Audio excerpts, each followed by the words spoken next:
My name is Marcia Jews. Welcome to STEM City USA's coverage of the Women of Color STEM Conference. Through all 3 days, we will be bringing you incredible interviews with inspiring STEM pioneers leading the way in industry, government, academia, and around the world.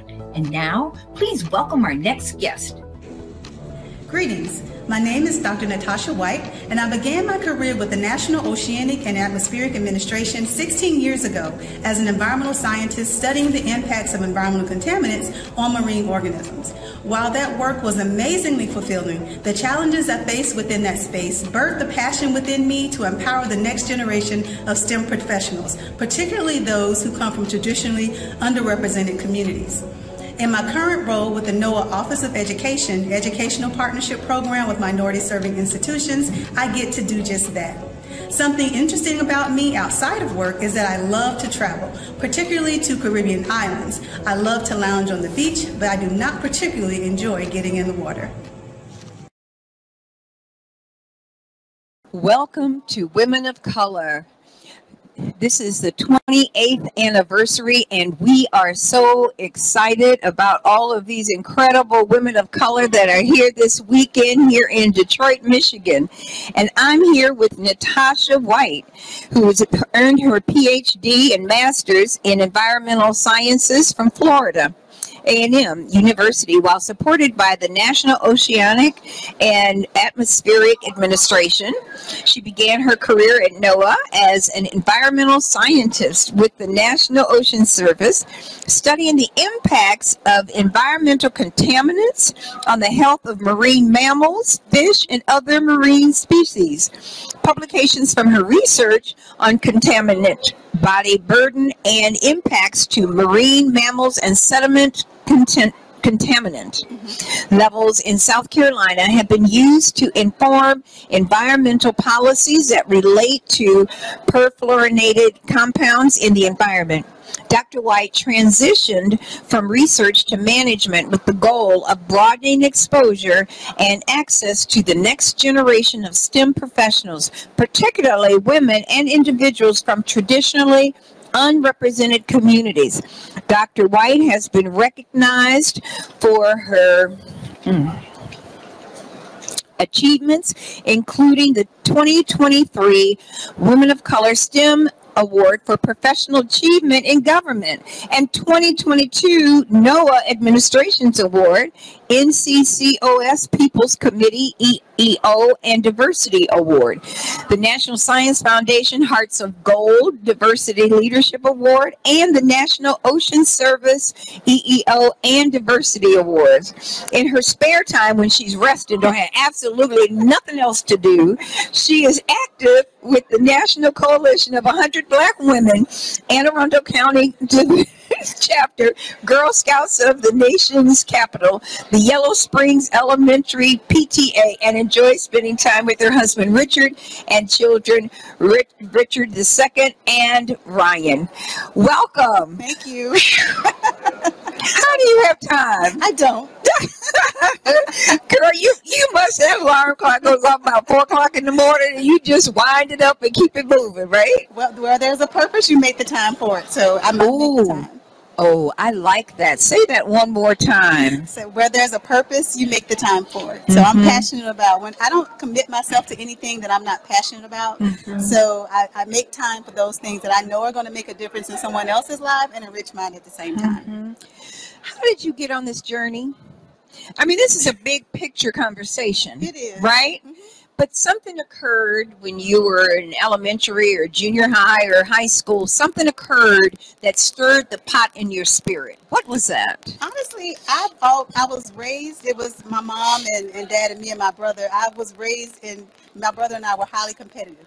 So I always knew that I wanted to do something big, but I never knew what that looked like. So like when I went to undergraduate, I knew I wanted to be a medical doctor because honestly, growing up in the inner city of Jacksonville, Florida, that's all I knew that you could do with a science degree, and I've always had a love for science. But when I got to Florida A&M University, I was exposed to a wider range of what science was, and I feel like this career chose me. I didn't choose it because, like I said, I wanted to make the big bucks and be a doctor, but still a doctor, different track, but you know. But I think that's a powerful statement because you were already seeing where you were, the trajectory. You were already, the plan was already in your spirit. Yes. And how did you shape it? How did, there's one thing of it being gathered together, all of these experiences, all of these classes, all of the work that you've done. How did you end up in this particular area? What drew you to the job that you have now? Honestly, it was mentorship. So I was, as a master's student and then on to a PhD student at Florida A&M University, I was exposed to NOAA, the company, the agency actually that I now work for. And ironically, the program that I now represent was the program that recruited me into the agency. So my mentor at the time, Dr. Larry Robinson, who's now the president of Florida A&M University, he was awarded an award from NOAA to support graduate student education in NOAA mission STEM areas. So I was pursuing that degree in environmental science, and through internships and on-the-job training, I was exposed to NOAA, and I fell in love with the agency. So I've always had a love for dolphins, and thousands of students pursue opportunities with dolphins, and honestly the opportunity to work with those organisms fell in my lap as an something I did not pursue particularly. But the ability to get that on-the-job training and through mentorship was kind of what shaped me into pursuing this this area of science where women, particularly women of color, are highly underrepresented. So when I got to the lab, I experienced my first bout of isolationism because I was the only African-American scientist in the lab at the time, and I think I might have been the first. So I really didn't know how to bring my true self to that environment, and it took honestly, a lot of soul searching for me to even be able to stay there because it was I was a fish out of water in so many senses of the word. But honestly, to answer your question, it was just through mentorship and perseverance that I was able to get to where I am. But see, here's another piece to me that I'm curious about, is that you found a fascination and were intrigued by dolphin science, right? And what was it about the dolphins that was your takeaway? It's the idea that dolphins are exposed to so many different contaminants and environmental conditions that are not of their own doing. So we found in our dolphin population that those organisms had contaminant body burdens that were the same as people who worked in factories around certain chemicals. So just the idea that these organisms are exposed to these chemicals because of human activities, what is going to be, what is the prognosis of their survival in an environment where we're continuously putting those contaminants in the environment. So the idea of being able to draw conclusions about their health and really the implications of human health as well from those contaminants, because they're so similar to us, that's what kind of drew me to studying them. Just understanding the impacts of the contaminants that are in the environment. Those contaminants don't just get there and leave. They persist for years on hand, and their body burdens continue to rise as they're continuously exposed. Did you say body burden? Body burden. Oh, that's deep.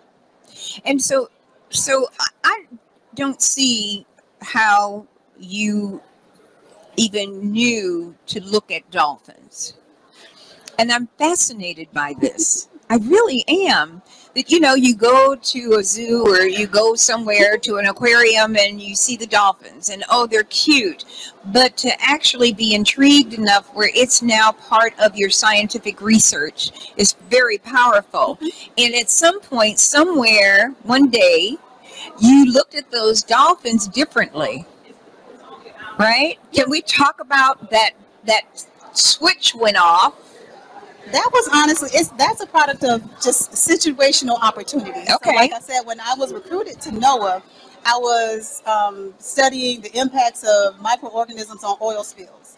But I had a toxicology experience during my graduate education that NOAA saw something in me to say that I could build upon that and make that my career.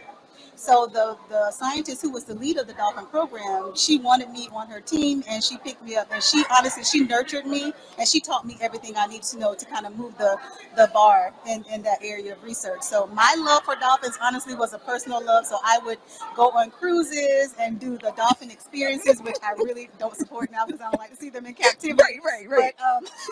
It was honestly, it was opportunistic that I was even able to work with them and having a love with them for so long. I love it. But when I got to know like the dire straits that some of the populations was in, so two populations that we used to study are in Charleston, South Carolina, and Indian River Lagoon, Florida. So the area in Charleston is highly industrial around the coast. So it's a very busy port. There are military bases and a lot of areas where inputs for environmental contaminants are prime source for the dolphins. So what we used to do is we looked at the fish that they eat. We looked at the environment that they lived in, the sediments, like how deep and how long these contaminants actually stayed there. And then we were actually able to do dolphin health assessments. So we would go out and we would do dolphin captures. We would take tissue samples, blood samples. We would run a full health test on them.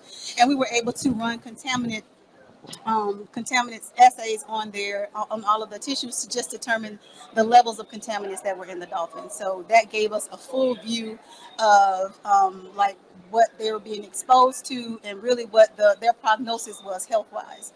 So one of the things we really used to look at was their immune system, because once your contaminant level is so high, your immunity is going to be impacted by that. So you might not be able to fight off some of the pathogens that were in the environment that you normally would be able to fight off if you didn't have a decreased immunity. So did you have to capture a dolphin and take it into a tank or something to be able to test them, or you had people to dive into the water and test them actually? So veterinarians were the ones who would actually get in the water with the dolphins. This was an effort that took about 100 scientists. Wow. So there were people in the water that would actually, they would drive boats and cast a net to kind of lure the dolphin to the middle of the net. He was never actually captured, he was just in the middle. In a holding pattern. And so then they would bring him on the exam boat. And so the veterinarians would be the ones who actually conducted all of the health assessments and took the tissue samples. I would run the laboratory boat, which, I had the opportunity to get in the water, but I like the water, but I don't really want to get in the water. I like the water. I don't know if I really like the water. So I would, manage the activities on the lab boat. I processed the samples. And it was honestly something that I can say that is invaluable. It's really indescribable, the effort that went into that. I'm sure. And just to see the outcome. So it was that's awesome very work. powerful. So but dolphins are big. So how big were those ships for the dolphin to be on the ship? They got to bring them into captivity. No, they were never on the boat for more than 30 minutes to an hour. Okay, so but I mean, that's most dolphins are big. They're not as big as you think. Really? So maybe 9 feet long. Okay. So all right. So I thought they were longer than that. All right. Not that big. So they put them back in the water and keep it moving. Yep.